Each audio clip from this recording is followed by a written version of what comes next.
Gut Soul was in all honesty the perfect choice as the introductory Double Soul to teach players about the mechanic in Groundbreakers 4. It just makes sense for Gut Soul to be the first one that Megaman gets in Red Sun, seeing as Dex and Gutsman are both rivals and close friends of Lan and Megaman.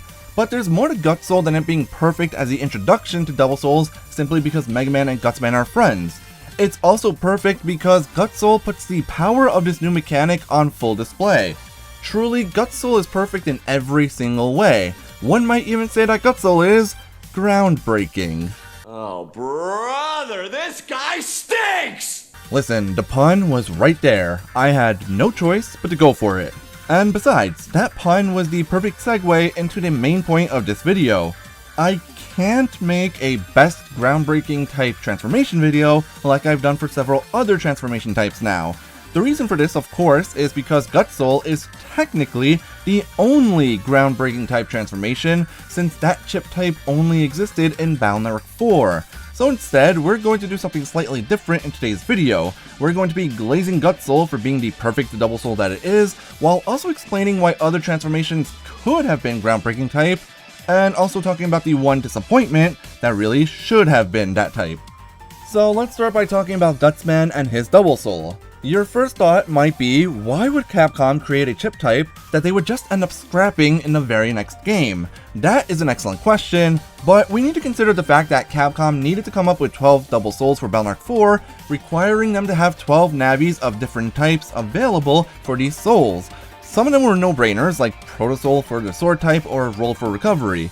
But when it comes to Gutsman, it's not as immediately obvious. That is, until you look at how battles against Gutsman have worked previously in the series.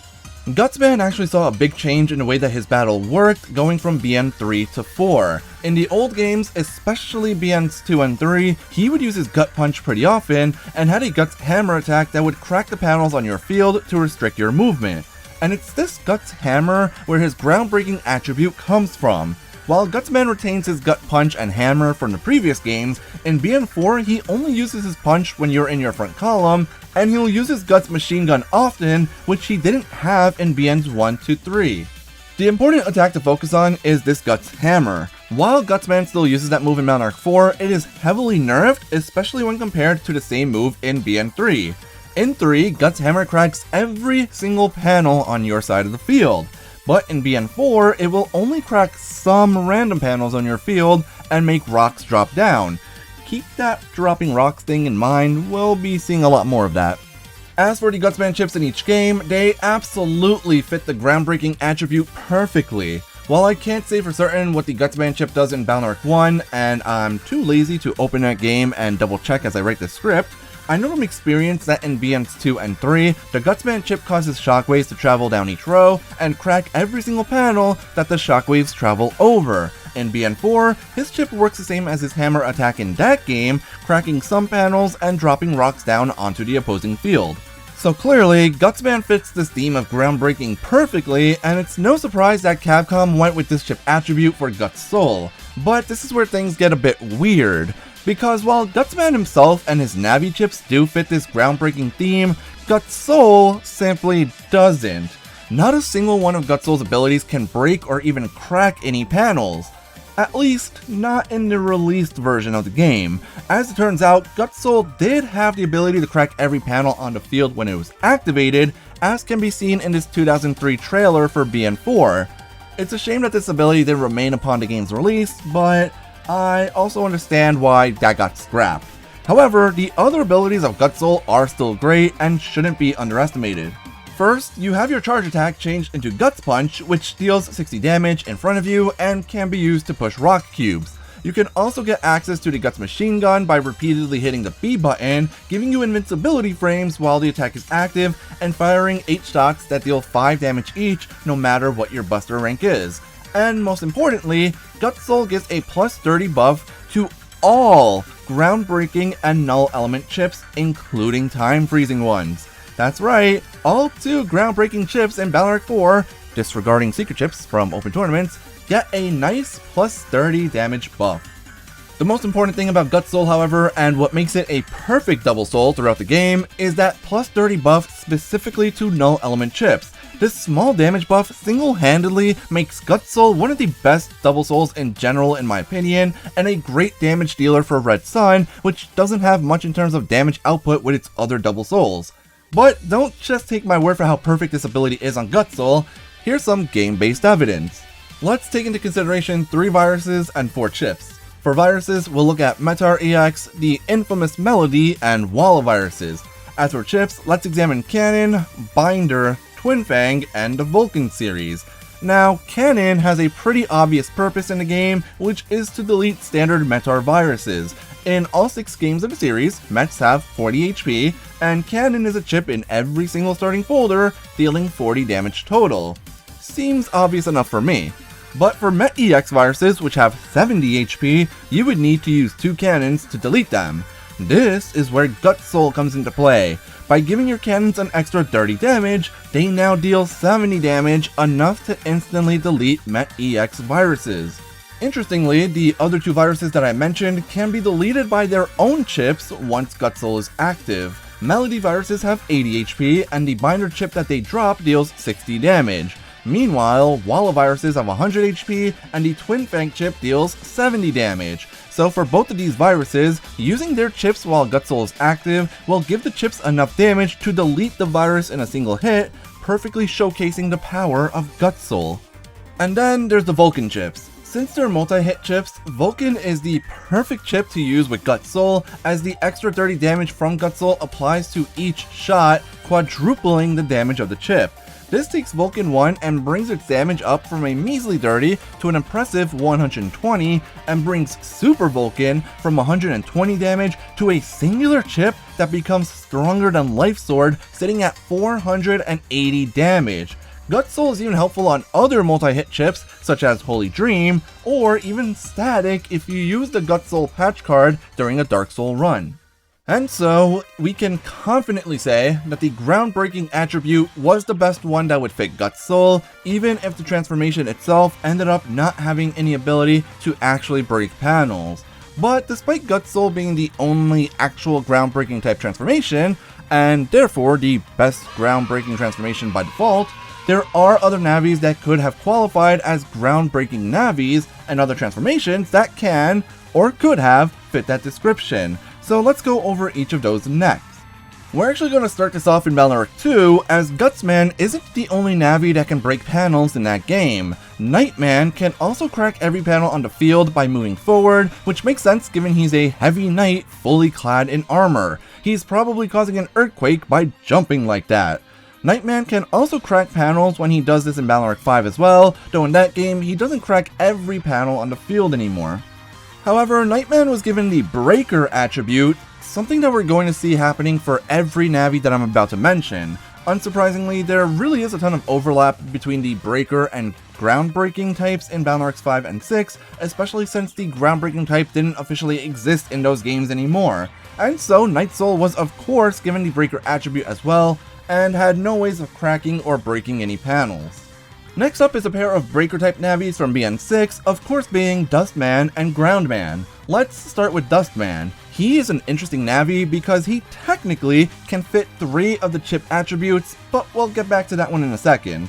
Dustman's Scrap Reborn attack does in fact crack panels that it hits, which of course means that Dustman has some groundbreaking attributes. That being said, it's nowhere near as impactful as Gutsman or Nightman in the early BN games, since Dustman only cracks 1 panel at a time.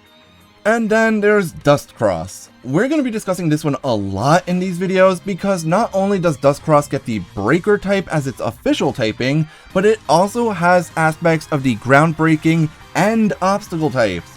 I won't explain why he would count as an Obstacle type Navi in this video, but if you know, you know. As for the groundbreaking aspect, Dustcross also gets that same Scrap Reborn attack, which once again cracks whatever panel it hits. And then there's Groundman, also known as the biggest disappointment in Balnarek 6. I did already discuss this in my air hockey episode of my Network Evolution series, so as a brief spoiler, Groundcross wins the worst Breaker type transformation award. And that's just for the Breaker type transformations. When it comes to Groundbreaking specifically, Groundcross is once again the biggest loser. Now, Groundman, as his name implies, can absolutely be considered a groundbreaking type Navi on par with Gutsman. When he uses his ground upper attack, he is literally breaking the panel that you stand on when he attacks it. And his Rock Crush Breaker attack drops rocks on the field, which also crack panels. This is also the attack that he uses for his chip, which means that the Groundman chip can be used to break panels as well. And yet, Ground Cross gets literally none of that. Even when you use the Ground Drill charge attack with Ground Cross, you don't even end up cracking the panel that you appear on. Rather, you just see a hole on the panel that you are jumping into, reminiscent of the mole or pop-up chips instead. And for the panel that you're appearing from, nothing. This is really disappointing and made even worse by the fact that Ground Cross can also make rocks fall on the field by charging breaker type chips, and even those rocks don't at least crack panels. Talk about a huge missed opportunity with Ground Cross.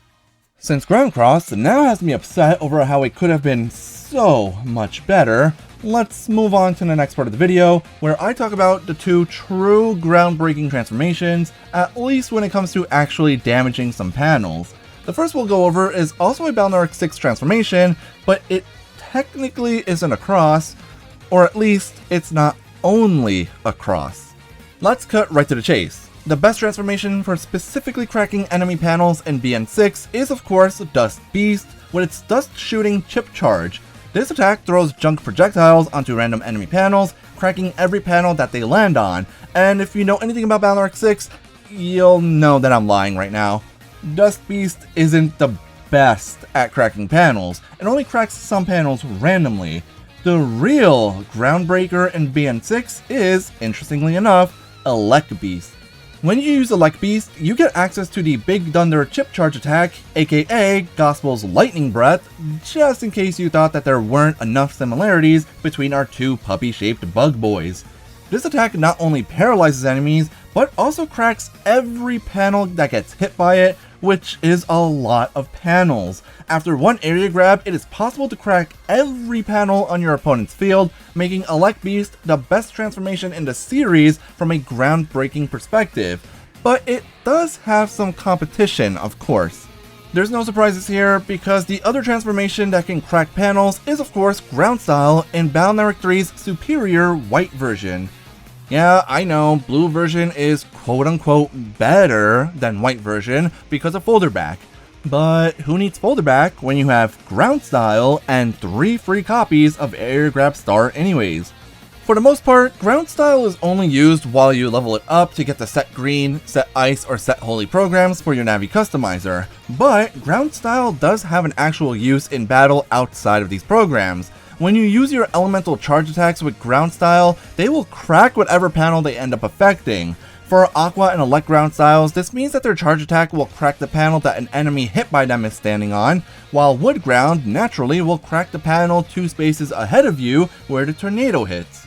But the real important transformation here, and I apologize in advance for not having footage of this ready for the video, is Fire Ground Style. This is because when you use the Flamethrower charge attack, it will crack every panel that the fire appears over, whether or not an enemy gets hit by the attack. So every time you use that charge attack, you are cracking the 3 panels ahead of you. This can make it easy to at least crack the majority of panels on the enemy field within a reasonable amount of time. And this brings today's video to a close. Despite only having one official appearance, the groundbreaking attribute has technically been present in the Balnark series from the very beginning, and finally got the spotlight that it deserved in BN4 with Gutsman.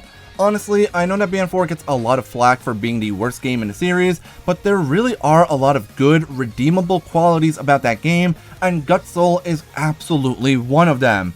If you've played Red Sun before, you already know how incredible Gutsman can be, and if you haven't played it, now's a good time to give it a try. Just don't expect to make a folder full of groundbreaking type chips to use with Gutsman. It sadly doesn't work that way. If you enjoyed this video, please give it a like and consider subscribing to my channel for some more Megaman Balnark content. I make a variety of videos relating to these games, including my Folder Decoder series, where I explain and show off various chip folders I've used throughout the games, my Network Evolution series, where I detail how individual chips have changed throughout the series, and my videos discussing which transformation of each type is the strongest, which this video technically falls under. Congrats again to Gutsman on winning by technicality, And as always, thanks for watching.